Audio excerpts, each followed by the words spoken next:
Transform your product ideas into a business reality. My name is Callie Keene, and this is End Hype.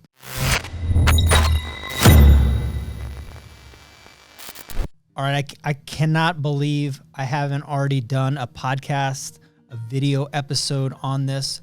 This is a question that I get all the time, and it's actually a lead magnet that I wrote maybe 2 years ago.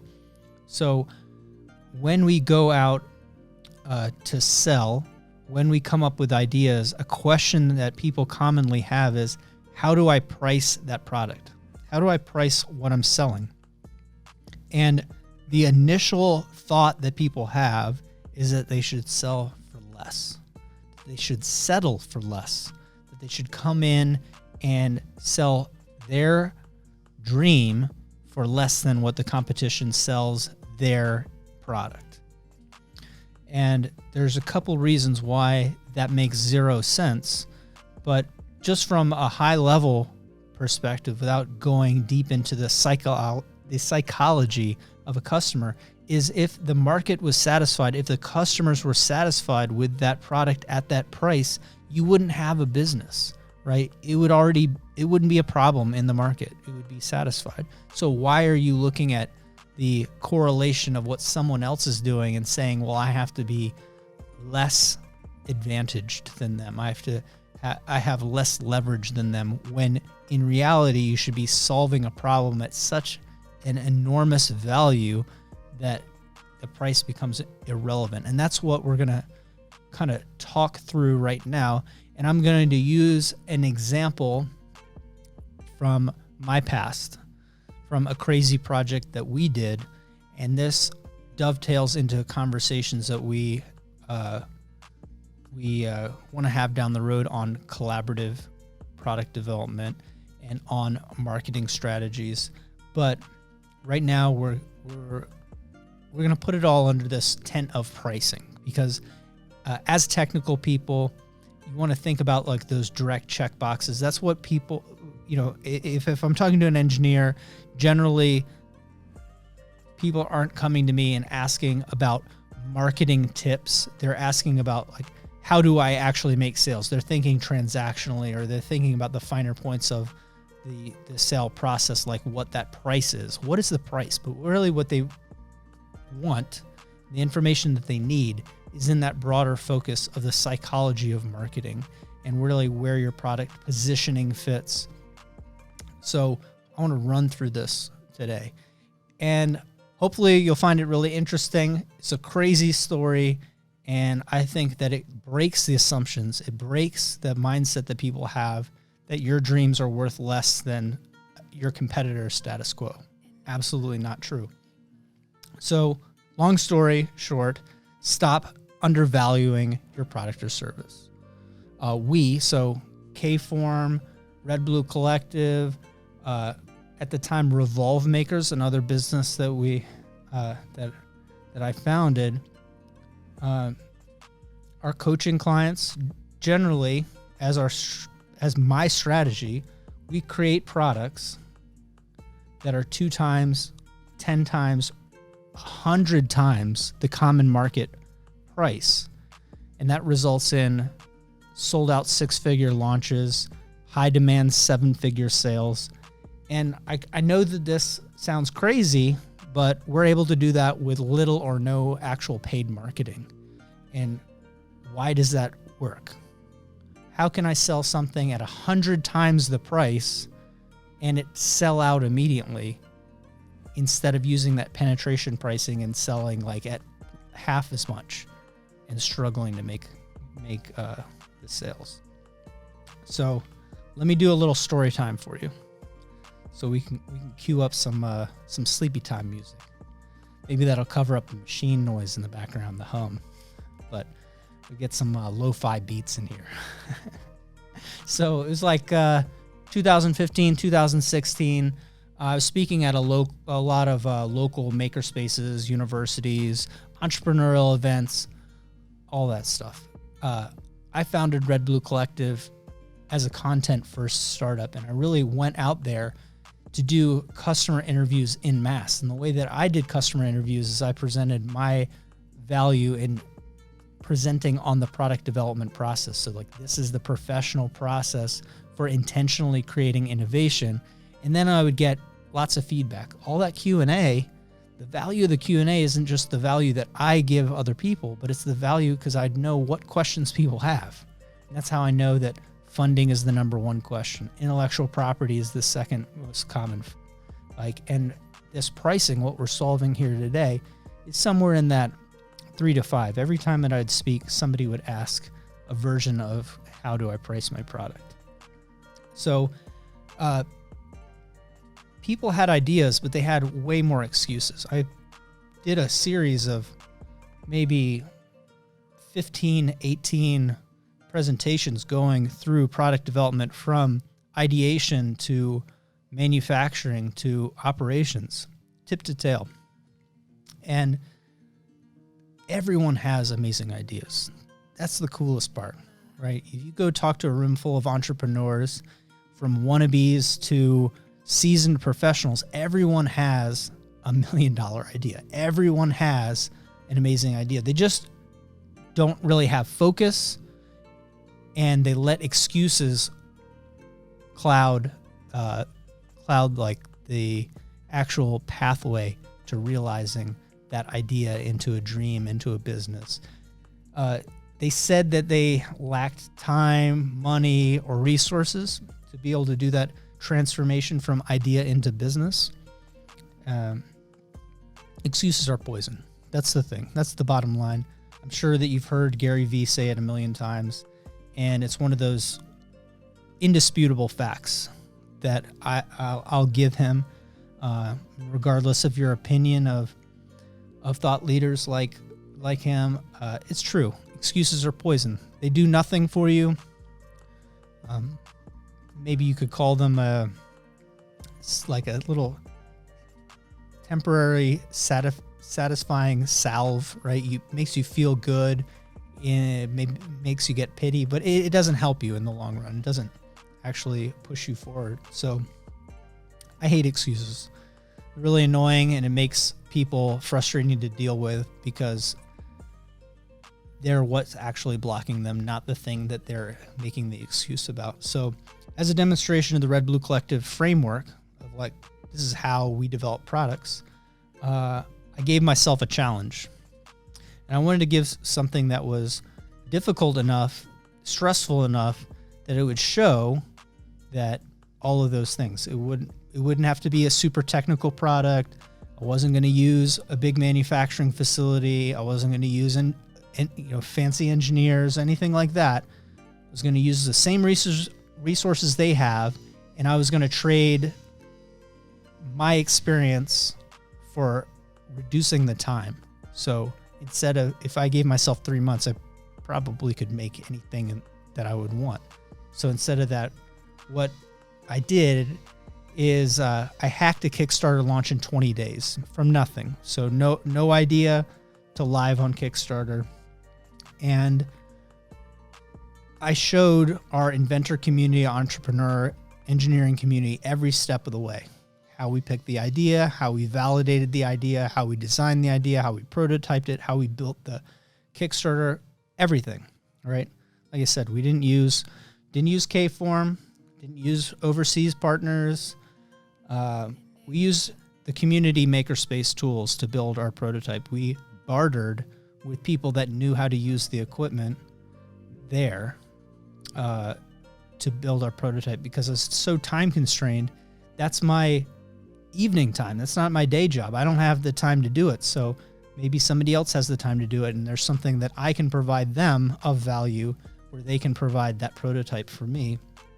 I didn't pay for complex marketing plans. I just showed everybody what I was doing, and that's how we built up enough traction.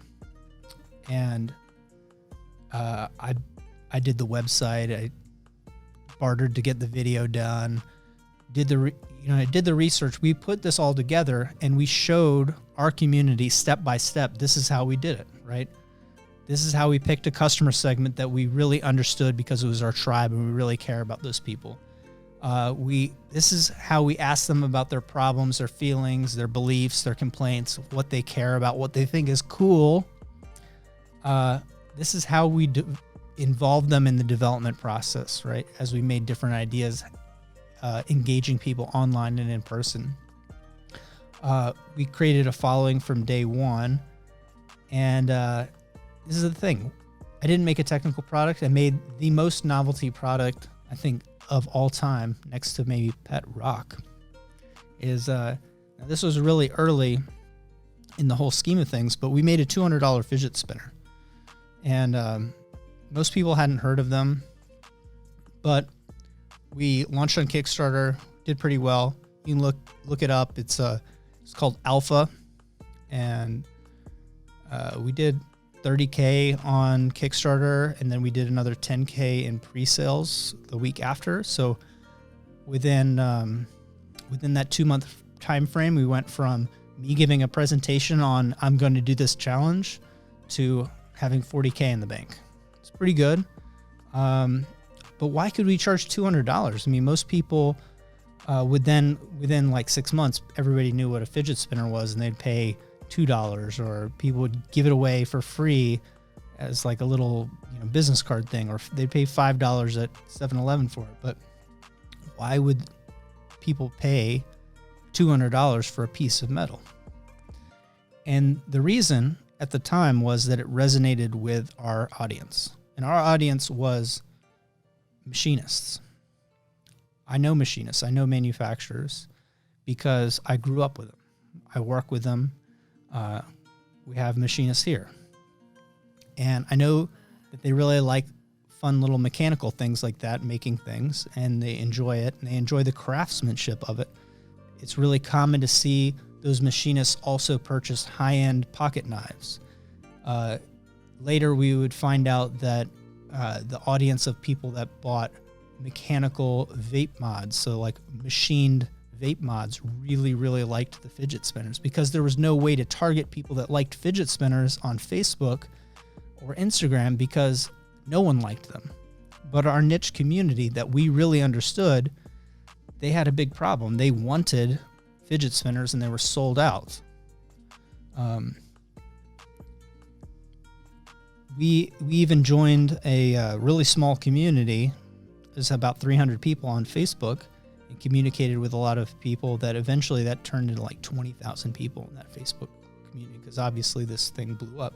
But when we look at niche product opportunities, it's pretty easy to see is like that this thing is going to be successful because a subculture, our tribe of people, really like them, and you can see the rise of something within that group. Their interest will start leaking out to the general market, and there's some pretty clear ways that we look at that in Innovate, and when we work with people in coaching. It's like, how do you niche out? Do you know if an idea is going to scale out? And sometimes it does it a little bit. I wouldn't have thought that fidget spinners were going to turn into a multi-billion-dollar industry within that 6 or 12 month period. It's kind of beyond what I thought. But after we did that, our community said nobody will buy fidget spinners, right? Couldn't build a business with fidget spinners. They should be $5 or even $1. So like, how would you turn that into a business? It's not a business.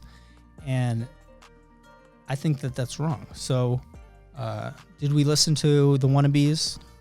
No. We set out to prove the power of value, right? We set out to prove that price is subjective, and we set out to make the most valuable fidget spinner in the world. So instead of doing what everyone else is doing, and mind you, this is like other people that aren't doing anything. The same people that had excuses now had a bunch of like bad ideas. I wanted to show them that instead of making $1 million $1 things, I can make 100, 150, 200 very expensive things. And it's actually easier to sell very expensive things when you connect it to the correct value. And from an administrative and order taking and all that, and from a marketing perspective, it's far easier, right? This is something that when I post to Instagram, I say all the time, make something worth sharing, right? If you're in the product business and you're making a product that nobody's going to show their friend, how are you going to virally grow, right? How are you going to get that multiple of 1 times 1.1, right? So every time that you sell to somebody, there's a 10% chance that they show it to a friend who buys it, right? How do you get that if you just make garbage? You have to make something that's worth sharing. So when you want to make something that's worth sharing, it's easier when you don't have price as a constraint. You just make really cool stuff.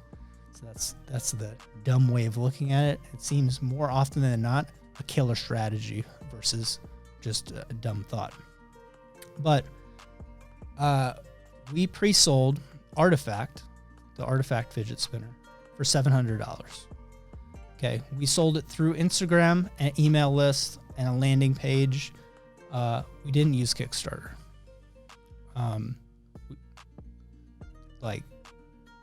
People bought them based on what we had done and what we're going to discuss from an Instagram picture, because there was that much value in what we were offering and the way that we offered it that people bought a $700 fidget spinner. So we made a limited edition and they sold out in a little over a week. So without getting to exact numbers, that limited edition run was a little over 150 fidget spinners. So we sold some special editions that we donated the proceeds to the Makerspace and to a couple other charities for up to $3,000. So why would somebody buy a $3,000 fidget spinner and somebody else thinks that it's not worth $1? So why would somebody buy it when it doesn't exist? It's not in stores. You can't see it. And it's not through Kickstarter. Doesn't have a super fancy website. Doesn't have a detailed ad campaign. We didn't do any of those cool things like retargeting or any no advanced paid advertising strategy. Like we created a product and it had such enormous value for a niche audience that they were willing to buy it. So the way that we did it is we collaborated with an artist and we manufactured it using aerospace precision. This time we used K-form, and we translated the value of a $10,000 sculpture into a pocket-sized item. So we didn't sell a fidget spinner. We sold a pocket sculpture. Okay. There's a couple of interesting pieces to this. One is we created our own category. So people that still had never heard of fidget spinners still bought Artifact. The second thing is that we had the capability and we collaborated with the person that had the audience. Now, Chris, who we collaborated with, he also has the capability. He makes amazing things. But by combining our audiences and our capabilities, we were able to make something really unique, especially for the time. And the demand was extremely high for them, right? So we, through our collaborative product development process, something that Red Blue Collective really pushes, we were able to take our ability to execute and somebody else's audience and combine it so everyone had value and we were able to sell out without having to have paid advertising. But the most important part, beyond making our own category or the collaborative product development, is that value translation. Is that Chris sells sculptures that are $10,000, $20,000, $30,000, and there's lots of fans, particularly our tribe, CNC machinists, who say, wow, Chris makes sculptures out of our medium. He is a CNC sculptor and he does our medium, but I can't afford a $10,000 sculpture. So they're just left with fans. They just have some art, or they have a book. Subsequently, he's made series of small pocket-sized items, and they've been fantastic. And we've done some other collaborations with him, just which leverages the same thing, is that people might not have $10,000, but like they have the value of that $10,000 sculpture, but now in their pocket. So proportionally, we just sold the cheapest sculpture, not the most expensive fidget spinner. And that's finding your value, means that pricing, that actual pricing model of saying top down, bottom down, how much does it cost to make, how much is somebody willing to pay, it's largely irrelevant, because we're using a strategic product pricing model based on what the problem we're solving. And the problem we're solving is a $10,000 problem, and we're selling it for $700. So we have more than a 10x multiple of value that we're offering, but we just happen to be over 100 times more expensive than if we weren't the category king, if we didn't create our own category, right? So like that's kind of the point of this ridiculous story, is it's not that, hey, we sold a $700 fidget spinner and we ripped people off. It's that when you actually know your customer and you know what they want, and even if it's a total novelty product, right? When you know what they really want or need, a lot of these constraints that we put on ourselves, a lot of these excuses just melt away. They're fictions, right? A business is a paper fiction anyways. It doesn't really exist, right? Money is an illusion. It doesn't really exist, right? So like everything is subjective. The value of a thing is highly contextual, right? Something fun that I'll leave this, but something fun that I always tell people is the value of a glass of water to someone who's dying of thirst in the desert is their life. The value of a glass of water to somebody who's drowning in a pool is less than zero, right? It's unhelpful. So understanding that your product inside of context has completely different values, is really, really important, right? I want you to understand that, because if you're an engineer and you're listening to this, you think, hey, I have an idea and it's so valuable because of this and this and this. But it's to whom? To whom is it valuable? Like, and who is it the most valuable to? Because there's going to be a group of people where it's so valuable to them that they're willing to pay for that product to be developed just so it exists in the world, right? There's somebody that will pay $1 million and somebody that would pay $0. It's the same idea. So your good idea can be amazing in the correct context. And that is more important to understand than simply putting a price tag on something. So Red Blue Collective, me, Callie Keen, I like to use stories as teaching tools, like whether it's case studies of clients that we're working with, or like little experiments like that, the successes and failures. I feel like it brings experience. It's a little bit deeper than you'd get with maybe a traditional business school case study, or like, reading some article in Business Insider and just being like, that's what Elon's up to. Like, this is something you can completely implement right now. So savvy entrepreneurs like yourself, you can listen to these stories, the case studies that we give, and I want them to break harmful beliefs for you. That's the important thing. Shift your mindset, see new possibilities. Stories help us get there, because it's kind of easy to replace yourself with me. And when I give you this story, I want you to kind of think of like whatever you're trying to do, and you be me, right? Go and find that partner that's going to 100x the value of your product, right?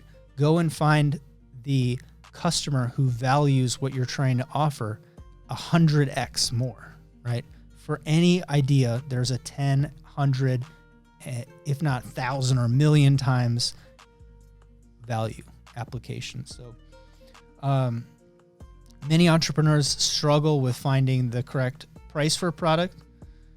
And we talked about penetration pricing. I think it's one of the silliest things in the world. So to be honest about this, the end hype answer for this is that instantly forcing your product to be cheaper is just loser thinking, right? You're already going from a mindset of that you're inferior, that you're less than, right? You should be entering a market with an insane amount of confidence because you've done the validation, you've done the work, you know that you're demonstrably and disruptively better.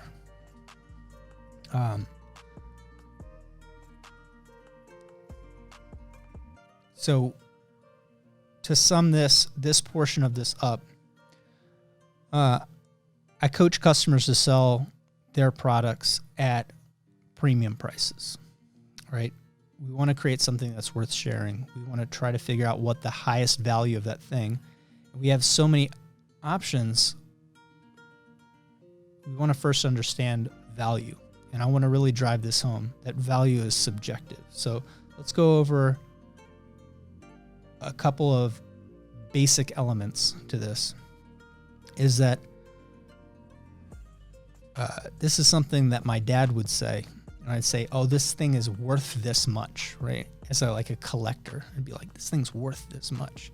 And he'd always say, something's only worth as much as somebody's willing to pay for it, right? So like, if you're looking at the value of your idea, it's only worth as much as somebody's willing to pay for it. So if you can't find the people that are willing to pay at that price, it's not worth that thing, right?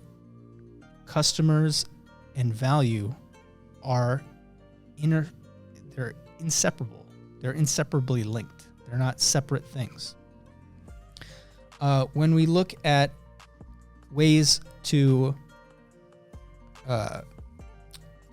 competitively price a product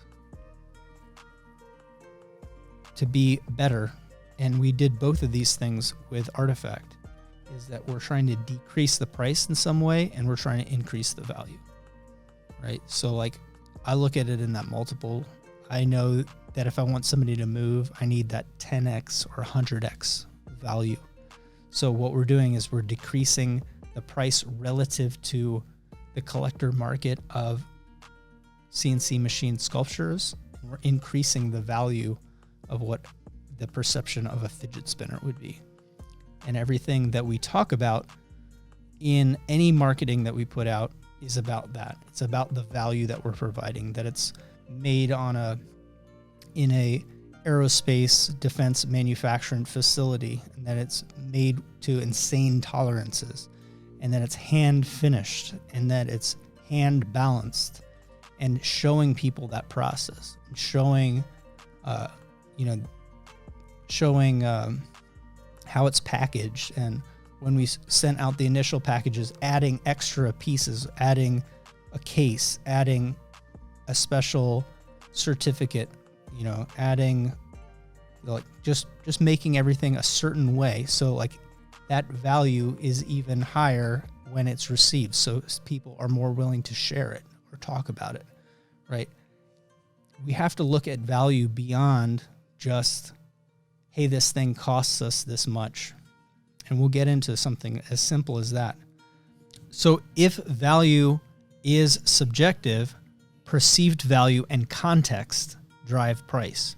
So you have two ways to competitively price a product, two ways to offer a competitively priced product at this high level. And we'll go a little bit deeper into this, is to decrease the price. So that's at penetration pricing, or it's the perceived value gap, and it's to increase the value of what you're offering. And that could be through add-ons, it could be through stories, or it could be, again, through that gap, right? That perceived value gap, or it could be through context. So let's go a little deeper into those two concepts. So first, let's talk about context. And this is that glass of water could save your life in the desert, but a glass of water to someone who's drowning is unhelpful, right? I have the same product, but this is that saying, and I use it all the time because people immediately understand. In one context, it could save your life. And in the other context, I don't know, you're just kind of an asshole, right? Context influences value. What we're doing is we're trying to search for our idea. Our dream is for this thing to exist. And we're trying to find the context of its highest value first.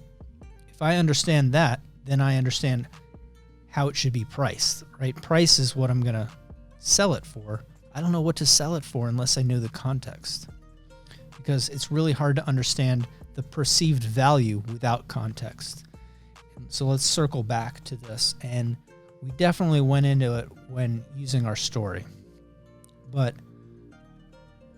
if we focus on high value problems, I think this is immediately intuitive for technical products, right? Because you can just look at the exchange of value. If it's a B2B product, like, hey, downtime costs this much, wasting this person's time costs this much. If I alleviate this pain at this percentage, it's worth the value of this, and I just have to charge 1/10 of that. And then I have a mafia offer you can't refuse, right? It's so good what I'm offering because it's that relative value.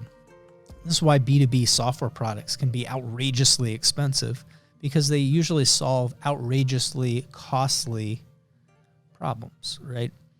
So I think that's a little straightforward with technical products, but with non-utility novelty products, perceived value gets a little bit more complex. It's much more human. It's not to say that it doesn't exist. Why do Supreme bricks cost $150? I don't know what they are right now, because I haven't been on StockX searching the bricks, but I mean, at one time they were really, really expensive. And it's just a brick that says Supreme on it. Why is Supreme anything 4 or 5, 6 times the price, right? Why did we sell a $700 pocket sculpture? Like, why do people buy $1,600 pocket knives and put them in a safe, right? Call them, instead of pocket knives, they're like safe knives. But safe queen if you're in the pocket knife community. But each example that I just threw out has a passionate community of collectors where the value is highly subjective. And like, scarcity is thrown in there, right? But scarcity isn't necessarily perceived value, right?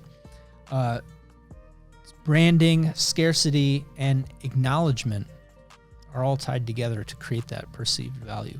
So if you don't get it, if you don't understand why somebody would pay $1,600 for a pocket knife instead of $160 or $16, it's because it's not for you, and that's okay. Great niche products and great niche customers, they live in their own universe, right?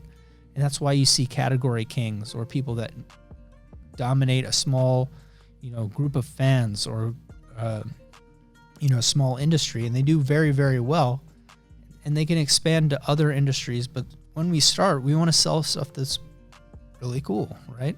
Something that's worth sharing. So if something's really good, somebody else has to determine, the market has to determine that it's really good. And when we have that group of people, like that tribe, and we understand the context, we can drive perceived value. Great products are made for specific people, right? The sense of fitting in and being a part of a group is an innate human desire.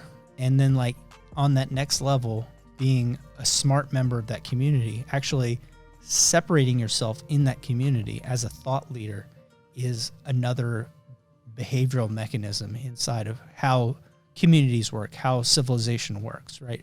But belonging and recognition are core human traits, and really great products play in part on that, on those pieces. So I know we're getting way out there for pricing, but I promise that this will all make sense, And I'll even put it together for you in a formula of how we calculate really what the price of something should be. And it's still an educated guess because we're going to go out to the market and the market will decide.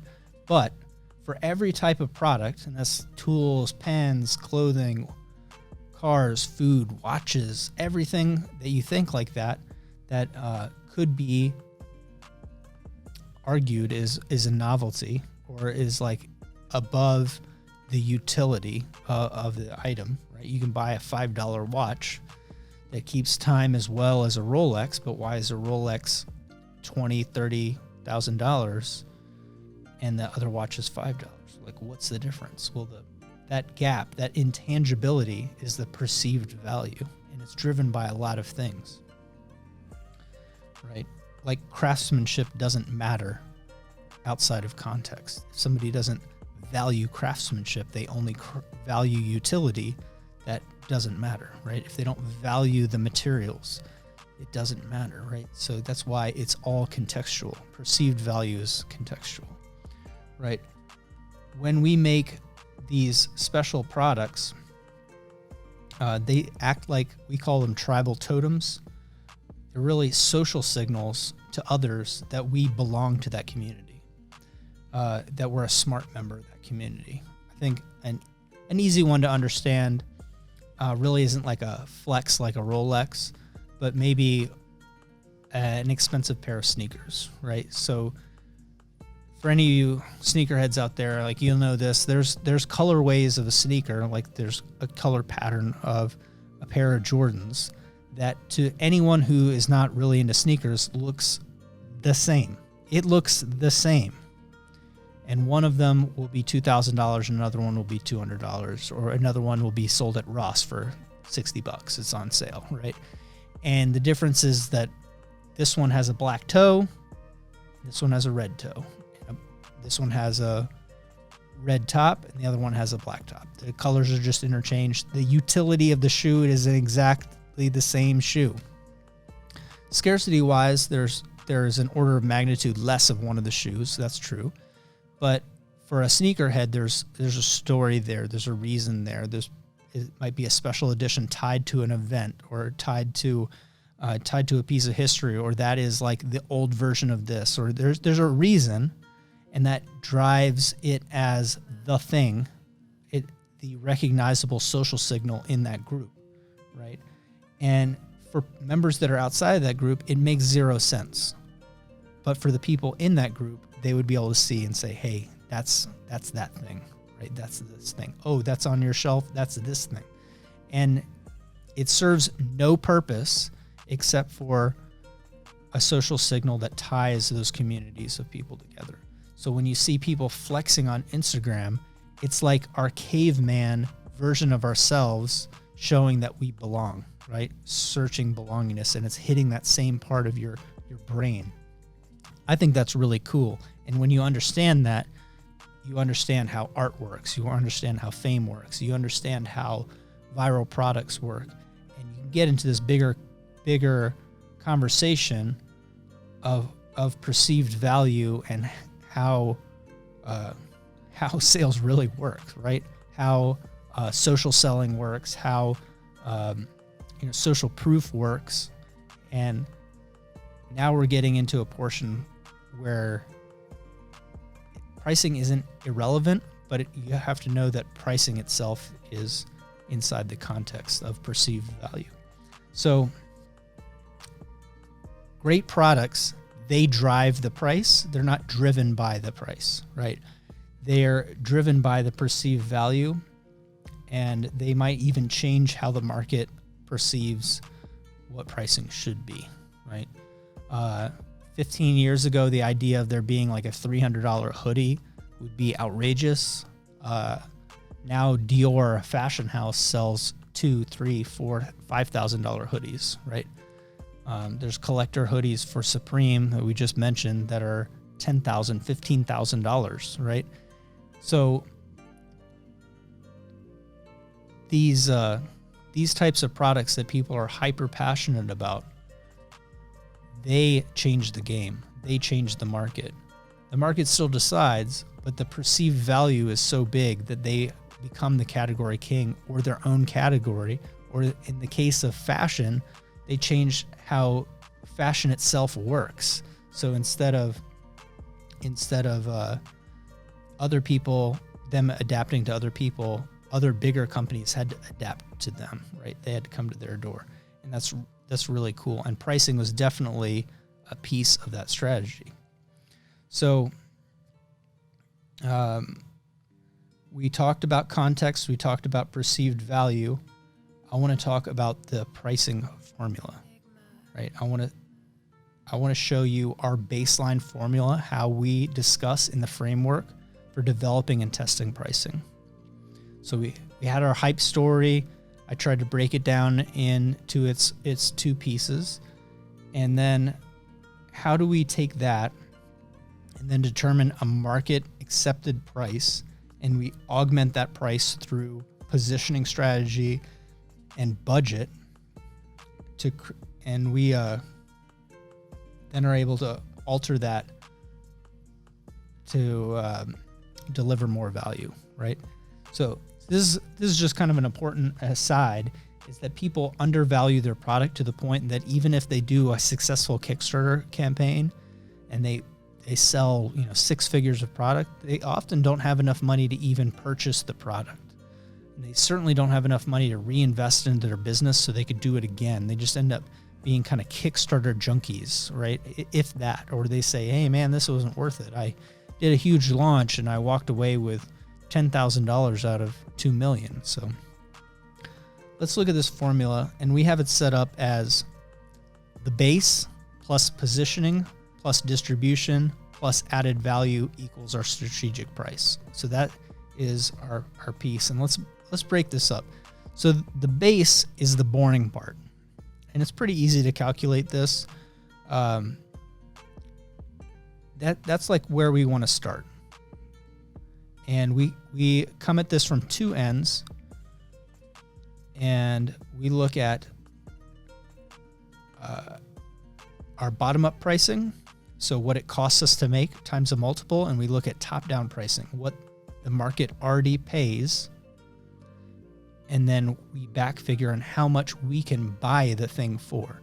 So initially, if you just have an idea and you know who you're competing against, you know that somebody buys something for $200, then we can derive what our manufacturing costs should be, what our investment costs should be, what our distribution costs should be. And you can make a pricing model that will allow you to compete against that person. And then the first thing that we do, right, the first thing that I do as a coach is we start trying to augment that, because I don't want to sell a $200 product. I want you to sell a $500 product, but I want the piece of its utility that where you're on par to match. And then I want to go over the top.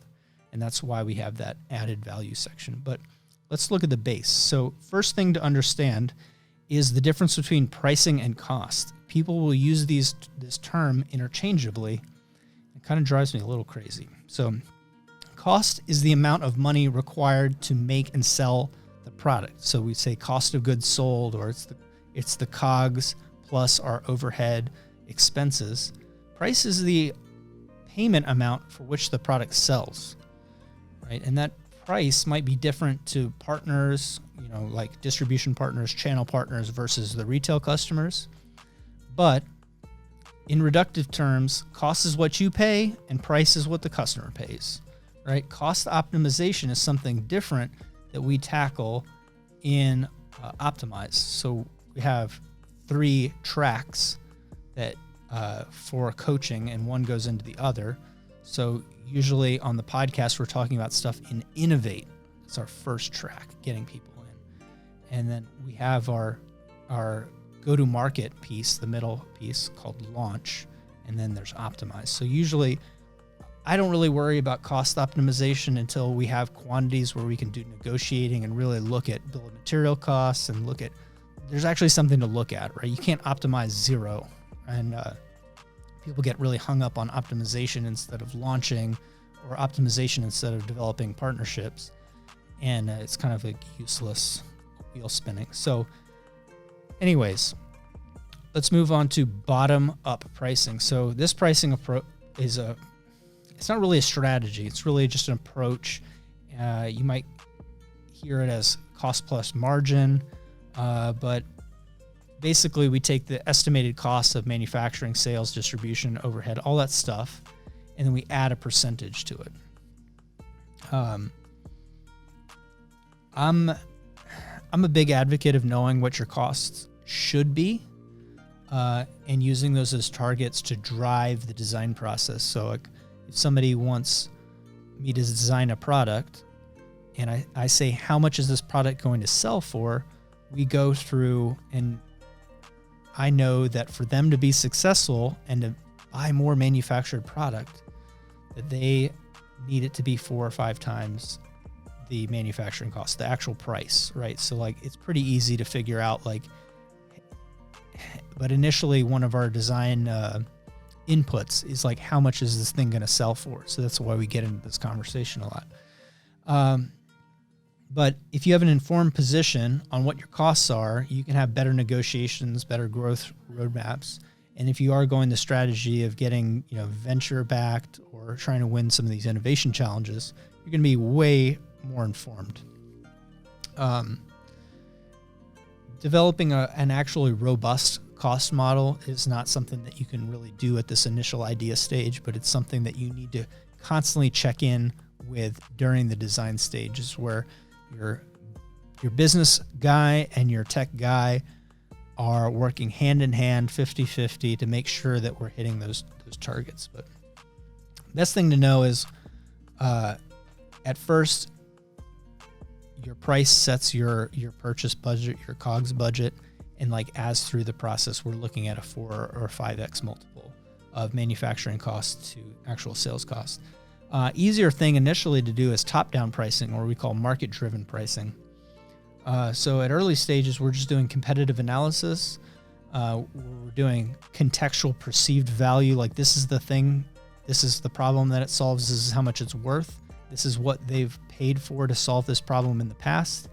And then we use that to calculate what our manufacturing costs should be, our investment costs, like anything like that. So top down is really easy, especially if you use our competitive analysis tools. We step through that process pretty effectively in a number of ways. And we find customers that have tried to solve that problem, and we figure out how much money that they spend commonly to try to solve that problem, right? And why it's not solved. So we get this base price, usually initially from top-down pricing. People in the market are spending $200 regularly to solve this problem, doesn't really solve it. So we know that that's our base. $200 is our base, and we're going to augment that through our other pieces, like our positioning strategy, our distribution, which we'll get into, and our added value. So if we're that much better through perceived value, I'm not going to sell for $200. I'm going to try to sell for $1,000 or $500 or $205, right? But we have our base, right? So I'd advise just using the top-down approach if you're just getting started. And then moving on to positioning strategy. This is like where if you search pricing strategy, you'll see a bunch of these things pop up. Positioning strategy is really an element of marketing. How will we enter the market?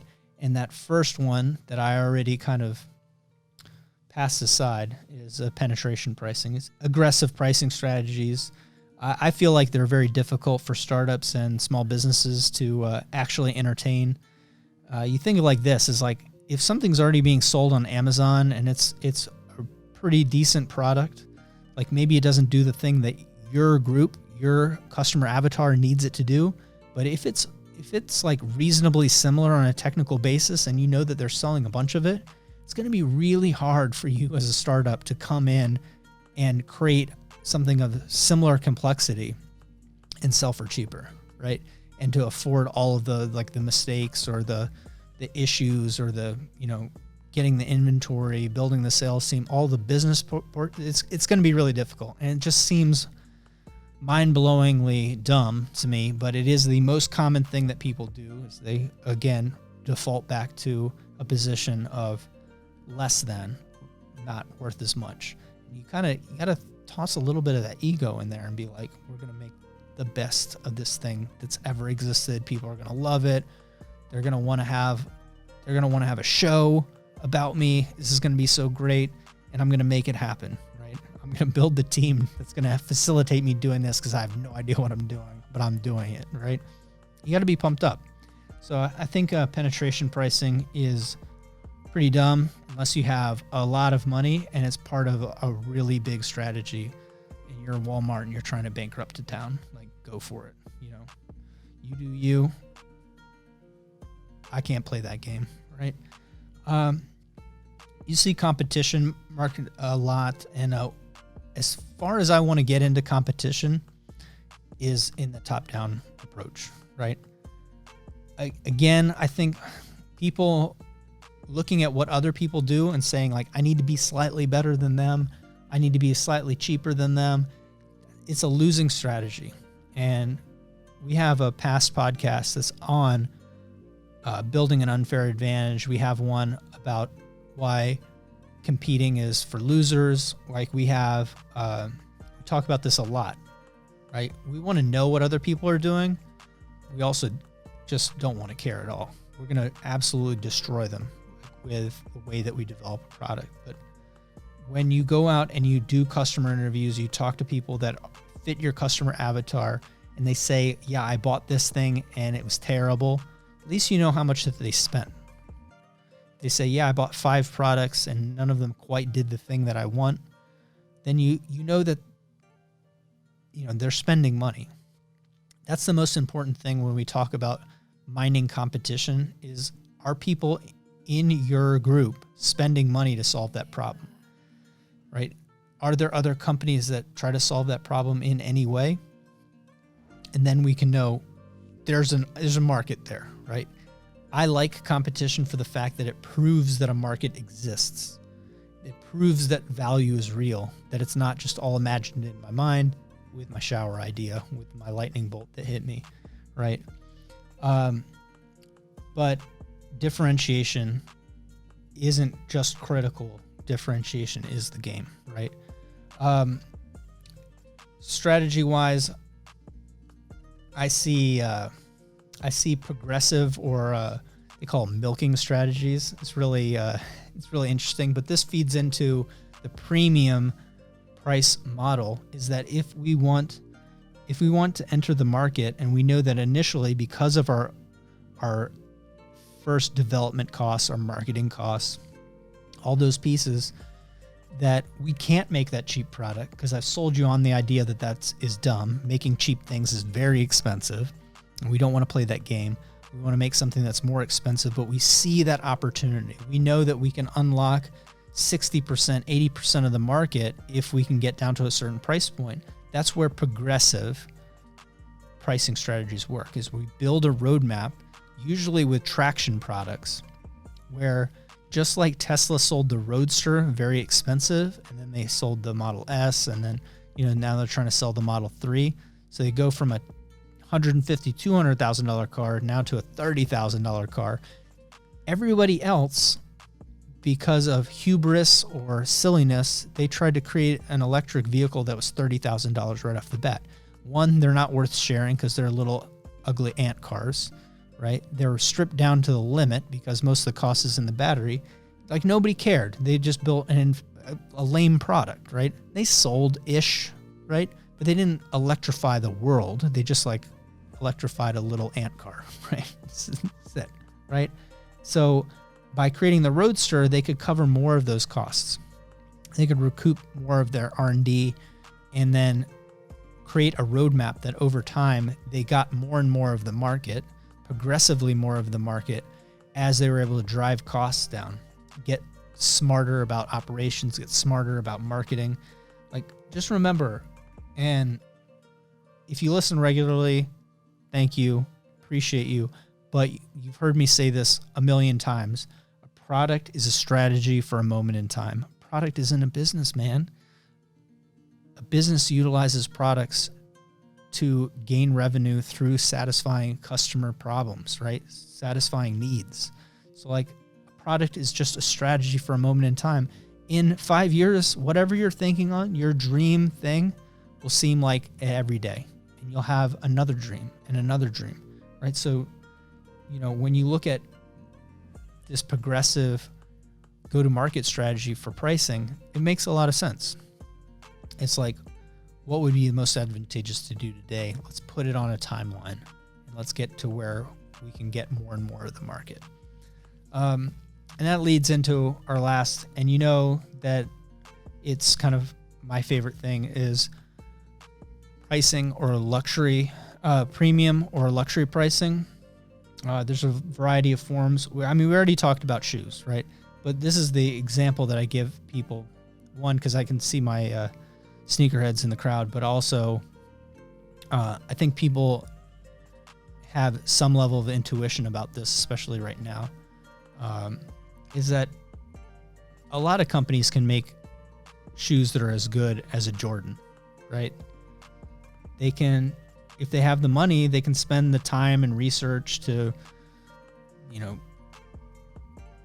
find out the best ergonomics, find out the best aesthetics. They can build the manufacturing.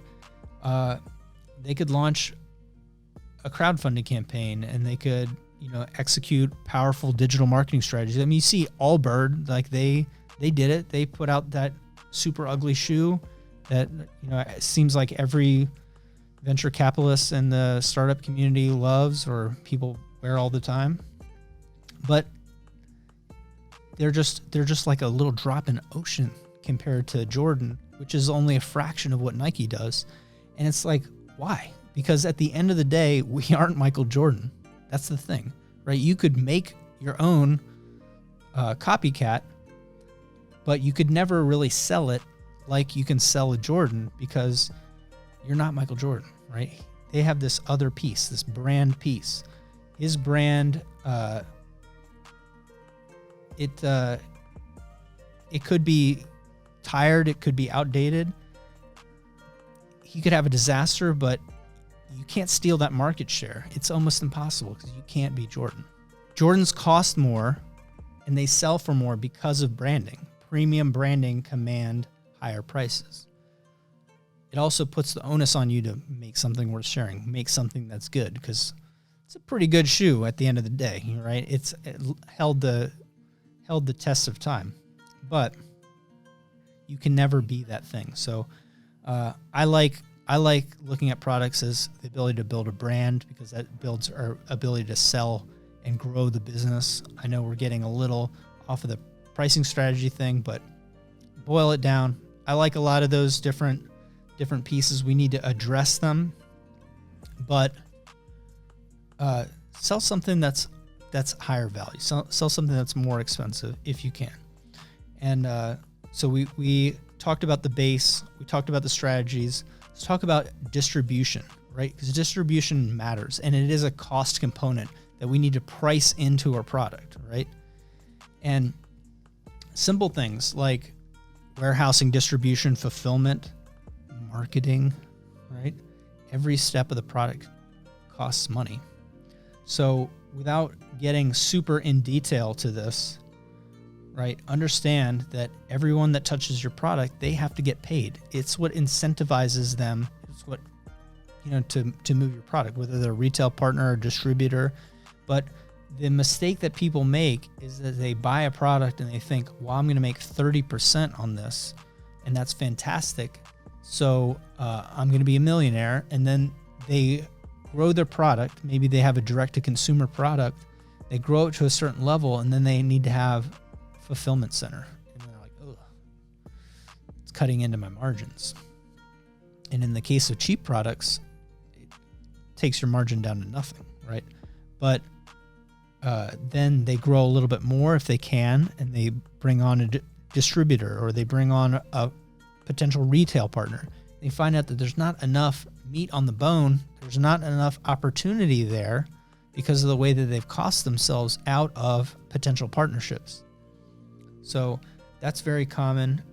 It's also common for somebody to not account for the cost of having collaborative partnerships or influencers, or whatever your actual means of getting the getting the idea to the people. Like marketing is going to cost something and it needs to be accounted for in the price, right? So that's why you're doing that 4 or 5x multiple. It's not because you just want to like cash out and take advantage of people. It's because all these little pieces, like hiring a bookkeeper, right? Renting, like all these things end up costing money. And at the end of the day, if you make 30% off that 4 or 5x multiple, you did something right? It's just not what people think that it is. So then we start looking at our final component to this is, now that we've addressed our base, we've looked at positioning strategies, we've looked at how it's going to get to the customer, so distribution partners. Let's talk a little bit about added value. Of course, that first piece of that added value is understanding the perceived value that we're actually offering and how we position it for the context and for that group of people. But here's some just really basic value adds that we can offer. So,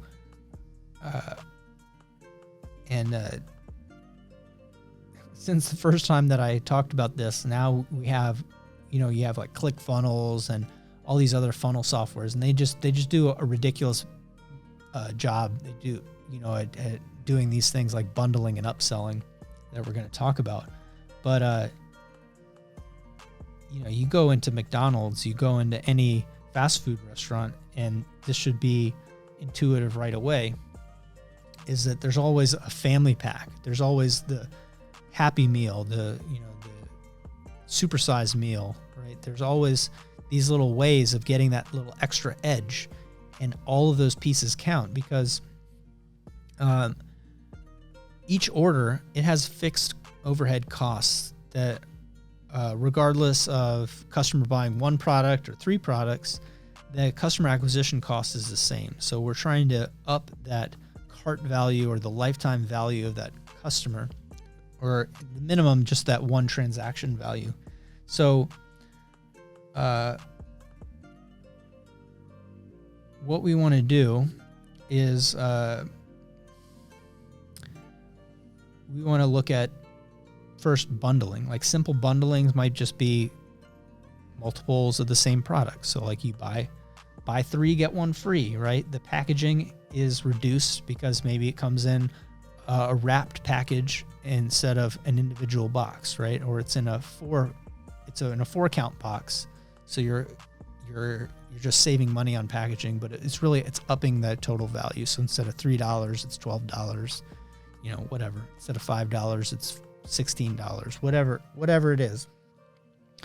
Bundling works because people feel like they're getting a deal, right? We have increased the price, but we've also increased the value, right? They're getting a discount, but what the average consumer doesn't understand is that the overhead costs of customer acquisition are fixed on that purchase. So every time you sell one of your $5 items, like $1.50 of that is fixed cost for the transaction. So when you have them buy 4 of your $5 items, it's 4 times $1.50 is the value, and you've just made the $5 is free. It's the same price to you to sell the 4 as the 1, right? And so like it's hard for people to understand that math, but it's an easy way to make money. So in that case, I do some quick mental math. I think you come out $1 ahead on that, but you end up selling 4 items instead of 1. The other thing is upselling. So we know about supersizing. We know about the popcorn thing is the classic. It's like the drink thing is the classic. Like the cup costs as much as the soda, right? Maybe more, but the transaction is really what's expensive. So getting people to pay like $1 more for a giant tub of soda, the cup costs pretty much the same. And like the soda's virtually free. So for like 6 cents worth of soda, you just paid $1. You feel like you're getting a huge value because you got twice as much for only a third more, but the margins have increased. So this is something to look at constantly with your pricing, is like, how do we make an offer where we take advantage of, where we adding value, or like adding perceived value through just a pricing strategy versus human perception versus like numeric perception. And then we're getting a strategic price. So I'm a big fan of upselling or selling even additional items, right? So you'll see that with ClickFunnels that people make, or even with Russell's stuff, is like, hey, do you want to add on this thing? Do you want to add on this thing? For this time, this is only, $27, or this is only $5. It's like, you've already made your money and now there's zero transaction costs. So you can offer a lot of things in an upsell, or like, I think that's super interesting. So the pricing formula, we use that as that last little bit to augment and really make a pricing offer that's a little bit more effective.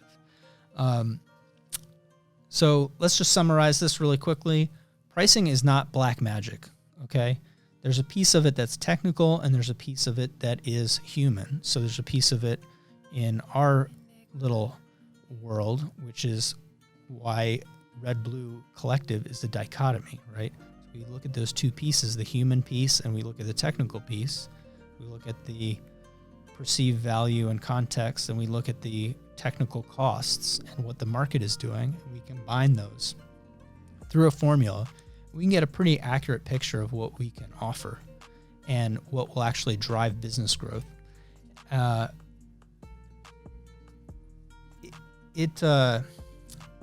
Like, we focus on validation through customer interaction and experiments really over any guesses.